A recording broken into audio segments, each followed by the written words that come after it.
Hello everyone, welcome to Vivekananda agriculture academy. आज हम लोग बात करेंगे बीसीसी एंट्रेंस एग्जाम 2020 के बारे में। आज हम लोग टिप्स के बारे में बात करेंगे कि अब हमें अपनी स्ट्रेटजी को किस तरीके से चेंज करना चाहिए।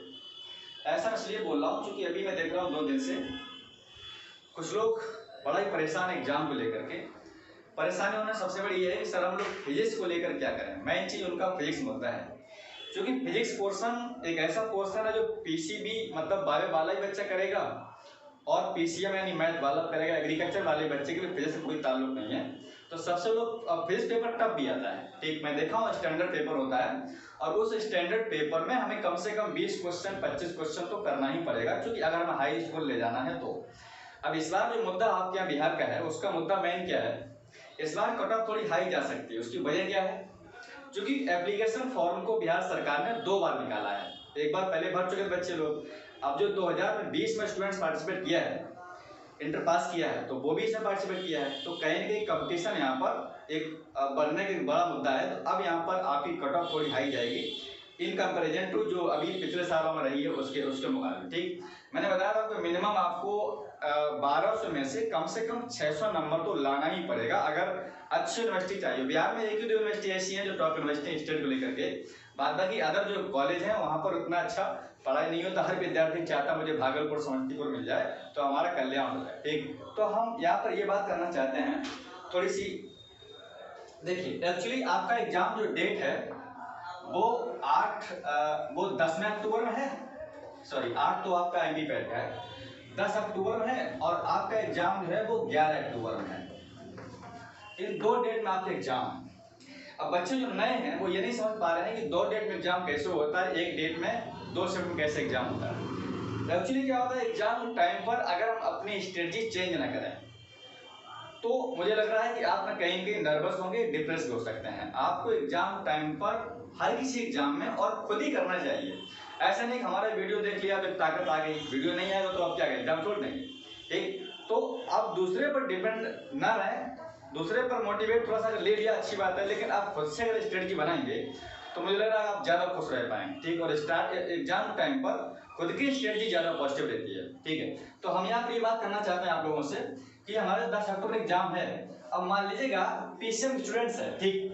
तो आपके यहाँ जो क्वेश्चन आता है वो फिजिक्स का 100 क्वेश्चन आता है, केमिस्ट्री का 100 क्वेश्चन आता है, मैथ का 100 क्वेश्चन आता है। अगर स्टूडेंट बायो है तो बायो यहाँ पर 100 बायो के स्टूडेंट्स जो है वो 100 क्वेश्चन क्लास करेगा। अब एक शिफ्ट में एक एग्जाम होगा। फिजिक्स का जो सभी का जो टाइम होता है वो 1.5 घंटे टाइम होता है। इसका 1.5 घंटे होगा, ठीक है, और इसका भी 1.5 घंटे टाइम होगा और बायो का भी 1.5 घंटे टाइम होगा। अब यहाँ पर अगर देखा जाए तो 2 चीजें हैं। मैथ वाले बच्चे के लिए 1.5 घंटा टाइम मुझे लग रहा है बहुत ज्यादा नहीं होता 100 क्वेश्चन को सॉल्व करने के लिए। फिजिक्स को सॉल्व करने के लिए 1.5 घंटा टाइम बहुत कम पड़ जाएगा, लेकिन हमें अगर टाइम मिला है तो फिजिक्स में हम कम से कम नहीं तो मुझे लग रहा है कि कितना भी हम कम करेंगे तो 25 से 30 क्वेश्चन तो हमें करना ही पड़ेगा, 20-25 क्वेश्चन मिनिमम, चूंकि पेपर टफ आता है इसलिए, ठीक। अब मैथ वाला स्टूडेंट्स है, चूंकि सीट रिजर्व है, देखिएगा इसमें कोई प्रॉब्लम नहीं है। पीसीएम की कट ऑफ जो भी रहेगी, अगर पेपर टफ हुआ तो 500 नंबर 50 नंबर पे भी उसको यूनिवर्सिटी मिल सकती है, क्योंकि पेपर अगर टफ हुआ तो अगर कंपटीशन बढ़ता है थोड़ी सी कट ऑफ वहाँ पर जो है बढ़ सकती है, क्योंकि आपकी कट ऑफ है वो डिपेंड करती है पेपर कैसा। अगर पेपर सिंपल आया है तो कट ऑफ बहुत हायर होगी, पेपर टफ आया तो कट ऑफ लो होती है। ये तो एकदम बिल्कुल सिंपल फिनोमेना है और हर किसी एग्जाम में एप्लीकेबल भी होता है, ठीक है। तो यहाँ पर हम लोग बात करें अब बायो वाले बच्चे के लिए, वो मैं सोचता हूँ बायो वाला बच्चा 1.5 घंटे में बहुत आसानी से वो 1 घंटे में क्वेश्चन करके बैठ जाएगा, ठीक। बैठने का मतलब ये नहीं कि बिल्कुल पेपर छोड़ देगा वो, मतलब कुल मिलाकर के वो पेपर सॉल्व कर लेगा 1 घंटे में, अपना 80 क्वेश्चन 90 क्वेश्चन क्रॉस कर दो। बायो पेपर काफी इजी आता है। अब यहाँ पर 2 पेपर बहुत सिंपल आता है, एक केमिस्ट्री का और एक बायो का। मैथ का मानते हैं हम लोग मॉडरेट होता है, लेकिन जो स्टैंडर्ड पेपर आता है वो हमारा फिजिक्स है। इसका स्टैंडर्ड इतना अच्छा है, मैं समझता हूँ जेईई मेंस से भी अच्छा है। जेईई मेंस तभी पेपर अच्छा आता है, लेकिन जेईई पेपर जो आता है इसमें करीब फिजिक्स में कम से कम नहीं तो मैं देखता हूँ 20-25 क्वेश्चन ही सिंपल होते हैं, बाद बाकी सारे क्वेश्चन बहुत स्टैंडर्ड होते हैं, ठीक है। तो मुझे लग रहा है अब इसमें हम लोग क्या करें इस टाइम पर, ठीक। मेरे समझ ये आ रहा है कि हम लोग ऐसा करते हैं फिजिक्स में अगर कुछ टॉपिक को हम लोग ले लें, कुछ टॉपिक, तो हम आसानी से 25-30 क्वेश्चन क्रॉस कर सकते हैं। अभी मेरे पास कम से कम 10 दिन बाकी हैं और 10 दिन में हम उन सिलेबस को बार बार रिवीजन करके, उन टॉपिक को बार बार रिवीजन करके, बार बार उनके ऑब्जेक्टिव क्वेश्चन लगा के प्रैक्टिस करके हम लोग ये मान सकते हैं कि हमारा 20-25 क्वेश्चन यहाँ पर सॉल्व हो सकता है। ठीक, बायो कभी हम बात कर लेंगे, बायो कौन कौन से आपको टॉपिक रिवीजन करना है एक ओवरफ्लो में लेकर के, ठीक है, केवल रिवीजन करना है, बाद में नया कुछ नहीं पढ़ना है, क्योंकि एग्जाम टाइम पर आपको रिवीजन करना बहुत मस्ट है। रिवीजन इसलिए करना मस्ट होता है क्योंकि रिवीजन करने से क्या होता है, हम अगर रिवीजन करने बैठेंगे तो मुझे लग रहा है 4-5 घंटे में हम 5, 6, 7, 8, 10 चैप्टर तक का रिवीजन कर सकते हैं। लेकिन ऑब्जेक्टिव क्वेश्चन लगाना चाहे तो हम लोग 4 घंटे में 10 चैप्टर का ऑब्जेक्टिव क्वेश्चन नहीं लगा पाएंगे। तो रिवीजन करना बहुत जरूरी है। ऑब्जेक्टिव क्वेश्चन थोड़ा सा स्लो वहां पर रहेगा तो चलेगा। ठीक, तो हम ये काम करता है इसके लिए। देखिए आप लोग काम क्या करिए, अच्छा पहले बता दें पेपर क्या है। जैसे मान लीजिएगा आपका एग्जाम 10 अक्टूबर में है, तो 10 अक्टूबर में एग्जाम में मॉर्निंग जो शिफ्ट में होगा वो हो सकता है फिजिक्स पेपर हो, ठीक, और जो इसी में इवनिंग जो शिफ्ट में होता है ये हमारा किसमें है, मॉर्निंग शिफ्ट में, ठीक है, ये हमारा सुबह टाइम पर होगा। किसी भी टाइम दे सकता है, वो 10 से लेकर के 11:30 बजे तक मोस्टली टाइम ऐसे रहता है, ठीक, या शाम में यहाँ पर कोई टाइम रह सकता है, तो शाम को जो टाइम रहेगा वो केमिस्ट्री रहेगा। ठीक, अगले दिन जब 11 में एग्जाम देने जाएंगे तो इस 11 में आपका एग्जाम यहाँ पर क्या बचा हुआ है, मैथ बचा हुआ है, बायो वाला बायो बचेगा। इस तरीके से 2 एग्जाम होते हैं, 2 दिन एग्जाम चलता है। पहले दिन आपका 2 शिफ्ट में होगा, मॉर्निंग इवनिंग शिफ्ट में, ठीक, 1.5 घंटा, अगले दिन फिर 1.5 घंटा। लेकिन फिजिक्स में 1.5 घंटे में क्या करें हम लोग बात करें यहाँ पर फिजिक्स के बारे में, तो हम लोग बात करते हैं आपके जो बायोलॉजी टॉपिक है उसके लिए हम लोग क्या काम करेंगे। देखिए एक्चुअली अगर हम लोग बात करें फिजिक्स के बारे में कि फिजिक्स में हम लोग क्या करें कि कम से कम हमारा जो है 25-30 क्वेश्चन सॉल्व हो जाए, क्योंकि अगर मैथ स्टूडेंट्स है तो उसको कम से कम 20-25 क्वेश्चन क्रॉस करना ही पड़ेगा। ऐसा भी हो सकता है कि लॉकडाउन रहा है तो सरकार सोचती है बच्चों ने पढ़ाई नहीं किया है, जैसे काफी पेपर वाला इजी पेपर आए हुए हैं, तो ऐसा हो सकता है पेपर फिजिक्स का कुछ मॉडरेट रख दे और केमिस्ट्री थोड़ा हार्ड बना दे, तो हो सकता है यहाँ पर आपके लिए ये लाभ हो सकता है कि हम फिजिक्स पेपर कौन कौन टॉपिक में पढ़ने चाहिए। हम लोग बात करते हैं फिजिक्स बारे में। देखिए फिजिक्स में हमारे पास जो टोटल टॉपिक हैं, हम पहले पूरा फिजिक्स लिख लेते हैं, ठीक है।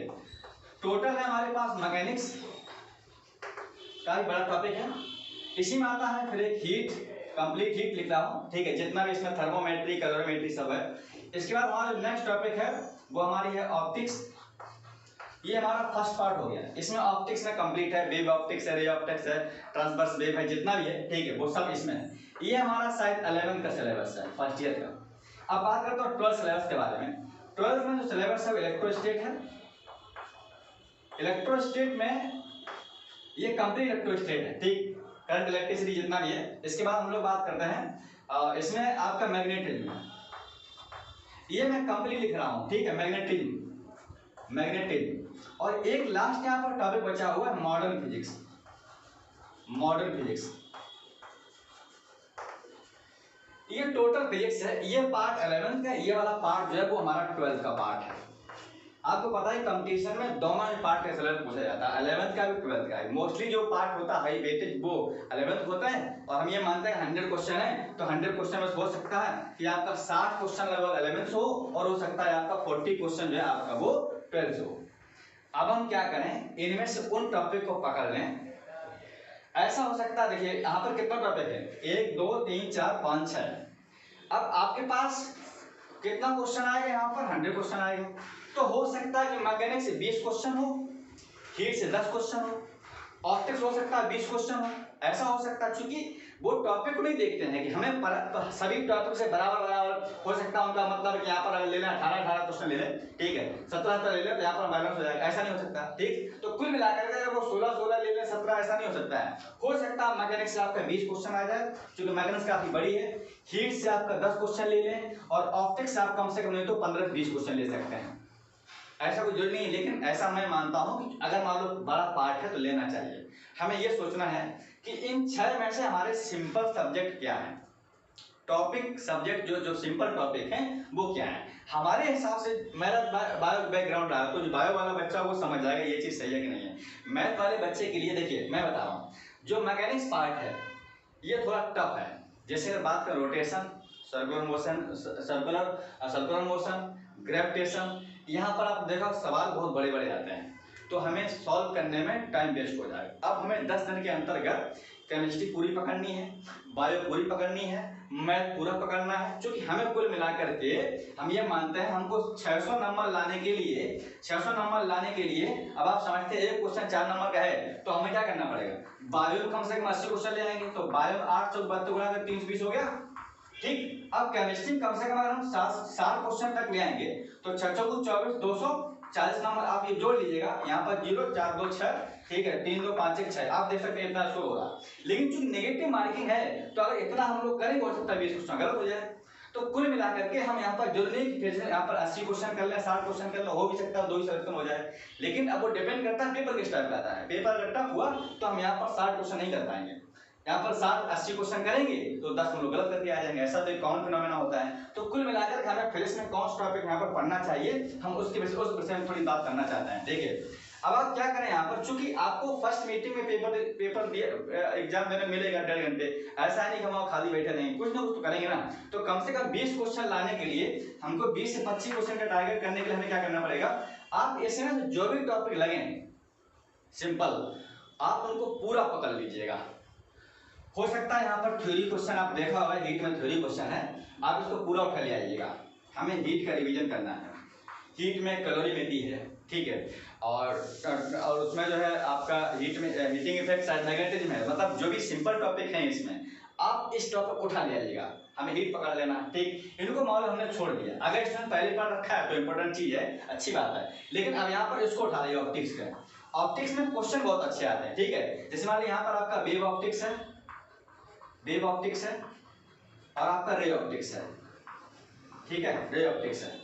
इसके बाद इसी में आपका है ट्रांसमिशन ऑफ द वेव, ठीक है, और इसमें एक टॉपिक और है आपका एसएचएम है, एसएचएम कुछ लोग मैकेनिक्स पढ़ लेते हैं, कुछ लोग इसी में पढ़ते हैं लाइट में जाकर के। तो कुल मिलाकर के हमारा ये देखिए यहाँ पर 2 टॉपिक हो गए, जितना भी इसमें है 2 टॉपिक हो गए। हम ये मानते हैं हीट से कितना मिनिमम क्वेश्चन 10 क्वेश्चन आएगा, ऑप्टिक्स कितना क्वेश्चन मिनिमम आएगा 15 क्वेश्चन आएगा, जरा बताओ कितने क्वेश्चन हो गए आपके, 25 क्वेश्चन हो गए। अब इसमें हो सकता है कुछ क्वेश्चन स्टैंडर्ड हो, ऐसा होगा बिल्कुल ऐसा हो सकता है 15 में ऐसे 10 क्वेश्चन बहुत टफ हो, यहाँ पर 5 क्वेश्चन टफ हो। कुल मिला के हम ये मानते हैं दोनों पढ़ा कितना कम कर पाए तब भी 15 क्वेश्चन कर लेंगे ना 2 टॉपिक से।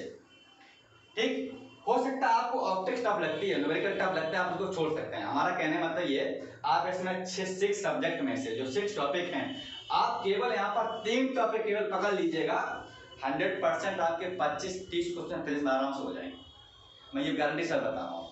जो क्वेश्चन स्टैंडर्ड आता है पेपर को देखने लगेगा पेपर बहुत टफ है, लेकिन अगर आप हिम्मत जुटाएंगे 10 दिन में हम केवल टॉपिक सिंपल पकड़ लें तो आराम पढ़ सकते हैं। मान लीजिए यहाँ पर आप केवल हीट है, आप हीट उठा लीजिए केवल, ठीक, हीट उठा लिया। अब यहाँ पर देखिए ये वाला टॉपिक देखा होगा इलेक्ट्रोस्टैटिक वाली, काफी सिंपल टॉपिक है, क्वेश्चन काफी इंपॉर्टेंट आता है, जैसे करंट इलेक्ट्रिसिटी क्वेश्चन देखा होगा आपने, व्हीटस्टोन ब्रिज का टॉपिक देखा होगा आप लोगों ने, ठीक है, कूलम्बिक लॉ का टॉपिक जो क्वेश्चन है। अब ये वास्तव में टॉपिक मैं समझता हूँ फिजिक्स में जो एक अच्छा टॉपिक माना जाता है बच्चों के लिए, वो इलेक्ट्रोस्टैटिक होता है, जो काफी क्वेश्चन यहाँ पर ट्रिकी सॉल्व हो जाता है।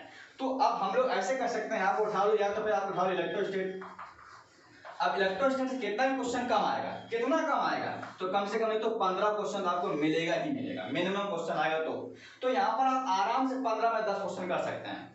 हमारा कहना ये है कि आप इसमें से कोई भी 3 टॉपिक पकड़ लीजिएगा, 3 टॉपिक जो भी आपको समझ में आ रहा है, हीट पकड़ लो, इलेक्ट्रोस्टैटिक, मैंने देखा हूं इसमें मैग्नेटिज्म केवल थोड़ी रखी हुई है और इसमें न्यूमेरिकल सवाल बहुत ज्यादा बड़े नहीं है, ठीक है, कुछ कॉइलिंग सवाल यहाँ पर कॉइल वाले हैं तो वो आप देख सकते हैं, अगर टॉपिक टफ लग रहा है उसको आप छोड़ देंगे, ठीक है। हीटिंग इफेक्ट ऑफ करंट भी इसी में है। तो आप कुल मिलाकर के हमारा कहना ये है कि इसमें जो टॉपिक आपको सिंपल लगे आप उसको पूरा पकड़ लीजिएगा और पूरा पढ़ डालिएगा, छोड़िए उसको बिल्कुल नहीं। अब कोई बच्चे क्या करते हैं, मैकेनिक्स उन्होंने जो है डायमेंशन पढ़ ली, अब मुझे पता है डायमेंशन आपको सिंपल लगती है, आप डायमेंशन एक टॉपिक पढ़ लीजिएगा, डायमेंशन कितना होगा आपका 2 क्वेश्चन मिनिमम डायमेंशन से आएगा ही आएगा, कम से कम 8 नंबर आपके हो गए, ठीक। लेकिन ऐसा नहीं है कि हमने कभी यहाँ टॉपिक पढ़ लिया, कोई बच्चे क्या करते हैं केवल थोड़ी पढ़ लेते हैं, ठीक, 2 हेडिंग हमने मैकेनिक्स पढ़ ली, 2 हेडिंग यहाँ पढ़ ली, 2 हेडिंग इसमें पढ़ ली, अब वो कहते हैं पूरा पढ़ लिया, एक क्वेश्चन हिला नहीं पाएंगे। तो कुल मिला करके हमारा मानना ये है कि आप इसमें से कोई भी 3 टॉपिक पकड़ लो, आप आराम से 25 से 30 क्वेश्चन आराम से कर सकते हैं, कितना पेपर टफ हो तब भी, ठीक, कोई भी टॉपिक हो। मैं समझता हूँ आपने हीट पकड़ लो, इलेक्ट्रोस्टैटिक पकड़ लो, इसके बाद हम लोग बात करते हैं मॉडर्न फिजिक्स की, इसमें देखोगे आप न्यूमेरिकल बहुत सिंपल आते हैं। हमारा जो मानना है अगर स्टूडेंट बायो ग्रुप का है तो इसके लिए तो 3 टॉपिक यहाँ पर हाई वेटेज टॉपिक होंगे, वो 3 टॉपिक वो ये होंगे, अगर स्टूडेंट बायो ग्रुप का है तो हीट बायो के लिए, ठीक। फिर हम लोग बात करते हैं यहाँ पे इलेक्ट्रोस्टेट, ठीक। फिर हम लोग जब मैं यहाँ पर अगले टर्म जो बात करेंगे वो बात करेंगे यहाँ पर मॉडर्न फिजिक्स। अगर स्टूडेंट्स क्या है ये, अगर स्टूडेंट्स बायो ग्रुप का है तो हम ये मानते हैं कि 3 टॉपिक बायो वाले बच्चे ने पकड़ लिए तो आराम से 25 से 30 क्वेश्चन तक लास्ट कर सकता है बहुत आसानी से। मैथ वाला बच्चा है, चूंकि यहाँ पर इसलिए कह रहा हूँ कि बायो वाले बच्चे मोस्टली रटने में रहते हैं, वो याद करने में ज्यादा उनको मजा आता है, चूंकि वो बायो याद करते करते उनकी जो सोचने की थोड़ी क्षमता है वो कम हो जाती है, तो इसलिए फिजिक्स जो होती है बायो वाले बच्चों में बहुत वीक हो जाती है। पीसीएम वालों बच्चों की फिजिक्स थोड़ी अच्छी भी होती है, लेकिन पेपर इतना टफ होता है कि वो सिंपल और टफ सब गड़बड़ हो जाता है। तो हमारा कुल मिलाकर मानना ये है, आप इनमें से कोई भी 3 टॉपिक पकड़ लो और 3 टॉपिक को मतलब एकदम इस 10 दिन में रट बिल्कुल मत लो एकदम, ठीक है, याद कर लो, रट लो एकदम। तो कुल मिलाकर अगर 3 टॉपिक करेंगे तो हम आराम से 25-30 क्वेश्चन तक कर सकते हैं। अब हमें डर क्यों लग रहा है, क्योंकि हम पूरी फिजिक्स को कवर कर रहे हैं। दिमाग में बैठा हुआ नहीं यार फिजिक्स बहुत टफ आती है, इतना सारा सिलेबस हम लोग कैसे कवर करेंगे। एग्जाम टाइम पर आपको सारा सिलेबस कंप्लीट नहीं करना है, केवल उसी टॉपिक को पकड़ना है जो टॉपिक बहुत हमें इजी लगता है। अब होता क्या है, हमने इसमें कैलोरीमेट्रिक पढ़ ली, केवल वहाँ 2 क्वेश्चन आ गए, बाद में छोड़ दिया। फिर इसमें एक टॉपिक पढ़ लिया सचिन, उसको क्वेश्चन नहीं आया, इसलिए हम 10 क्वेश्चन नहीं कर पाएंगे। हमारा कहना है जो भी टॉपिक आप पकड़ो आप उसे पूरा रगड़ डालो, जब क्वेश्चन लगा लो, 100% आपके 25-30 क्वेश्चन याद हो जाएंगे। तो कुल मिलाकर के ये चीज आपको समझ में आई होगी कि फिजिक्स लेकर आप फिजिक्स का काम करेंगे तो फिजिक्स हमारा डर बिल्कुल खत्म हो जाएगा। बात करेंगे मैथ के बारे में, जो स्टूडेंट मैथ ग्रुप के हैं उन्होंने जो भी टॉपिक पढ़ रखा हो, आईसीआर एग्जाम दिया है, बीएचयू एग्जाम दिया है, अदर एग्जाम दे चुके हैं, बहुत सारा सिलेबस आपका पहले कंप्लीट होगा, ठीक है। तो कंप्लीट सिलेबस होने के नाते केवल आपको रिवीजन करना है, उनके ऑब्जेक्टिव क्वेश्चन लगाना है। आराम से हम मैथ में भी जो है 70 क्वेश्चन 60 क्वेश्चन कर सकते हैं, 60 नहीं 50 क्वेश्चन आप कर लीजिएगा, ठीक है। 50 क्वेश्चन आप क्लियर कर लीजिएगा, अरे उसमें मैथ में 50 क्वेश्चन आपके अंतिम हो जाएगा, 100 क्वेश्चन ऐसे हो गए, 400 हो गए, 20 यहाँ निकाल लीजिए तो आराम से आपके 500 नंबर आ जाएंगे, बहुत ईजी वे में, ठीक, बिल्कुल घबराने की कोई जरूरत नहीं है। अब लोग यहाँ पर बात करते हैं बायो टॉपिक के बारे में। यहाँ पर बायो के कौन कौन टॉपिक हैं, ठीक है, तो उसको आप नोट करना चाहे नोट कर लीजिए। हम लोग बात करेंगे यहाँ पर बायो टॉपिक के बारे में, ठीक है। तो कुल मिलाकर के ये चीजें थी हमारे इसमें। तो हम लोग बात करेंगे बायो टॉपिक के बारे में। ये चीज आपको समझ में आ गई होगी। अब आप इस तरीके से काम करेंगे, मुझे लग रहा है कि फिजिक्स का जो डर आपका खत्म हो जाएगा, ठीक। बाद बाकी जो हम लोग पेपर सैंपल पेपर करा रहे हैं और बाद बाकी हम लोगों ने जो पेपर करा रखे हैं आईसीआर वाले फिजिक्स पेपर, तो आप प्लेस में जाकर के वहाँ पर देख सकते हैं ICR physics previous year paper, वैसा ही सेम पेपर आपके यहाँ भी आता है। काफी क्वेश्चन ऐसे भी देखे हैं जो आईसीआर में भी और बीसीएस में भी, तो आप उन पेपर को एक बार देख लें कि पेपर कैसे क्वेश्चन पूछे जाते हैं, ठीक है। अच्छा, बायो के लिए हम लोग नेक्स्ट वीडियो में बात कर लेते हैं। बायो टॉपिक का चूंकि काफी बड़ा हो जाएगा फिर थोड़ा सा दिक्कत हो जाएगी, ठीक है। तो हम लोग बायो के लिए बात करते हैं नेक्स्ट वीडियो में। आज यहीं तक, मिलते हैं नेक्स्ट वीडियो में। Thank you.